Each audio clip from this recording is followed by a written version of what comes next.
Hi everybody, this is Alchemist2 and I'm back again with another book review. Recently I read Wicked by, I forget who the author is. I think it's McDowell, or no, it's not McDowell.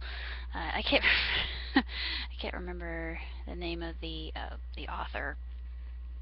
But if you've seen the musical and if you've read the book, then you know that the two don't correlate.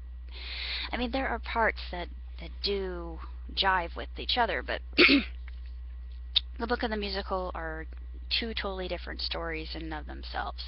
And I like both on their own accord.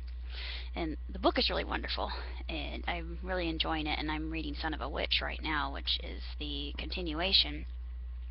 And when you read it, you really feel sorry for Elphaba, and you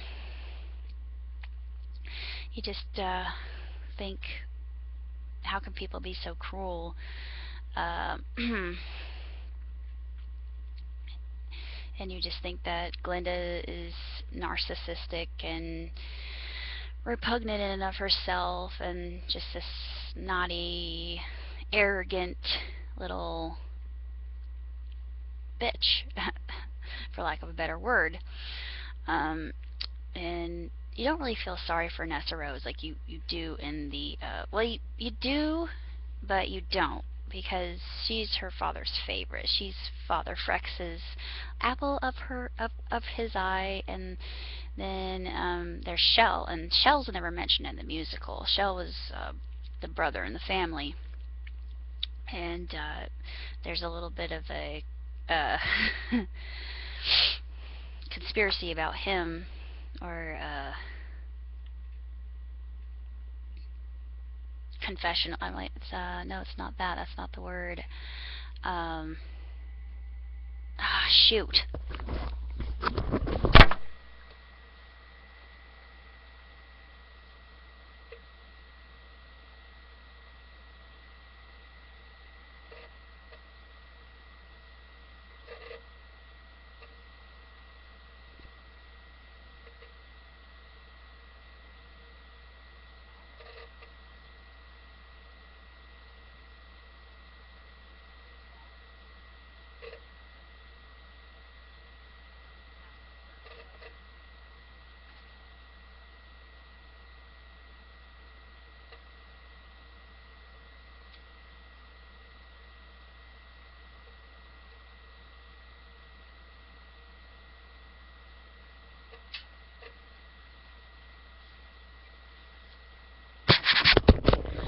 Sorry about that. I had a call and we only had one phone in the house at work. So, anywho, there's a little bit of a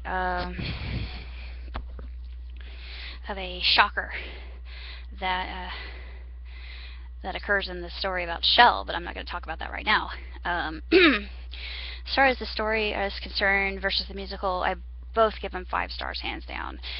If you're a fan of Wizard of Oz and you know the original story and know that the movie, even though I love the original movie, don't get me wrong, but I know that Frank L. Baum would have wanted that way, and the return to Oz was actually more accurate, and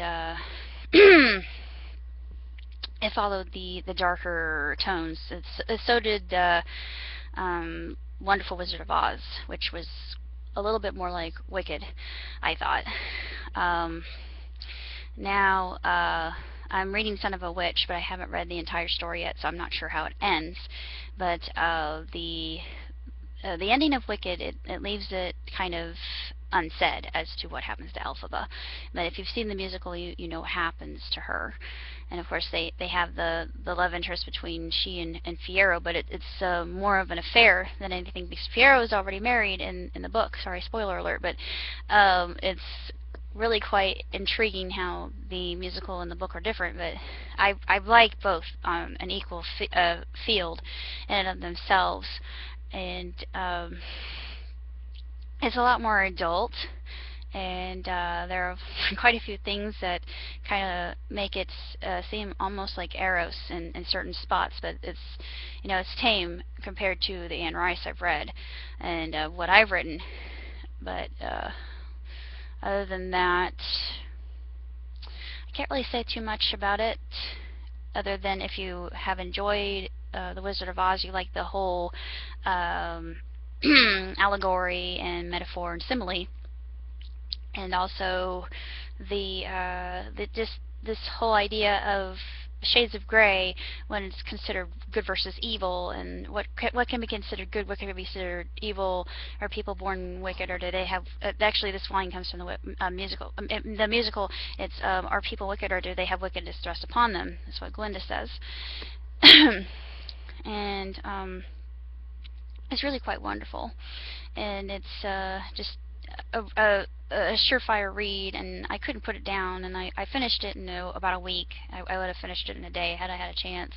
It's over 300, 400 pages long, and I will soon be doing a review of Son of a Witch, so be sure to look forward to that.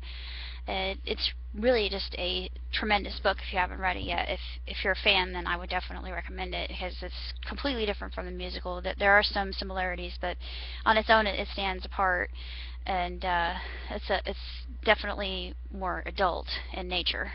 So if you have little children, I wouldn't recommend a little child reading this. If they're a teenager, then maybe a little bit older, because they'll understand what's going on.